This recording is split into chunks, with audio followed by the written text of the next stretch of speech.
ខ្ញុំយកឃើញថាសាលាដទៃគឺយកភាសាអង់គ្លេសជាគោលខ្លាំងចង់ឲ្យគាត់រៀនសូត្រគឺមិនមែនត្រឹមរៀនសូត្រទេគឺឲ្យមានទាំងសិលធម៌សុជីវធម៌និងគុណធម៌និងជំនឿសួរលោកគ្រូហ្នឹងហើយបើការយល់ឃើញរបស់ខ្ញុំខាងសេវាកម្មខាងសាលាគឺល្អលោកគ្រូព្រោះអីខ្ញុំយល់ឃើញថាសាលាហ្នឹងទាំងផ្នែកភាសាបរទេសហើយនិងភាសាខ្មែរ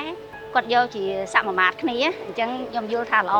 ហើយមានទាំងរៀនទាំង3ភាសាបញ្ចូលគ្នាអញ្ចឹងការគ្រប់គ្រងក៏ល្អដែរលោកគ្រូខ្ញុំយល់ស្របផងហ្នឹងអត់អីទេ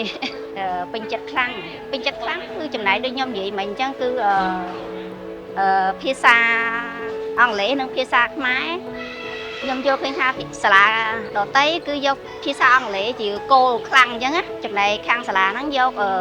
សមមាត្រគ្នាអញ្ចឹងខ្ញុំចង់ឲ្យកូនខ្ញុំចេះទាំងចំណេះទូទៅខ្មែរនិងអង់គ្លេសប្រងគ្នាអញ្ចឹងលោកគ្រូកែប្រែលោកគ្រូកែប្រែច្រើនពីដើមឡើយដូចថាសិង្ហីអីគាត់ជាក្មេងរឿងរឹងរូសតមាត់អីច្រើនអញ្ចឹងដល់ពេលមករៀននៅសាលាហ្នឹងគាត់បានលោកគ្រូជួយណែនាំបន្ថែមហើយគាត់ក៏មានការយល់ដឹងគាត់កាត់បន្ថយការភាពឆេវឆាវហ្នឹងច្រើនលោកគ្រូហើយគាត់យល់ដឹងច្រើនទាំងពីរនាក់ហើយការរៀនសូត្ររបស់គាត់ក៏ដូចជា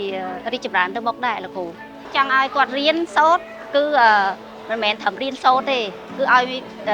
មានទាំងសិលធម៌សុជីវធម៌និងគុណធម៌នៅក្នុងគ្រូទៀតលោកគ្រូអរគុណលោកគ្រូដូចគ្នាអរគុណវិន័យគុណធម៌សុភមង្គល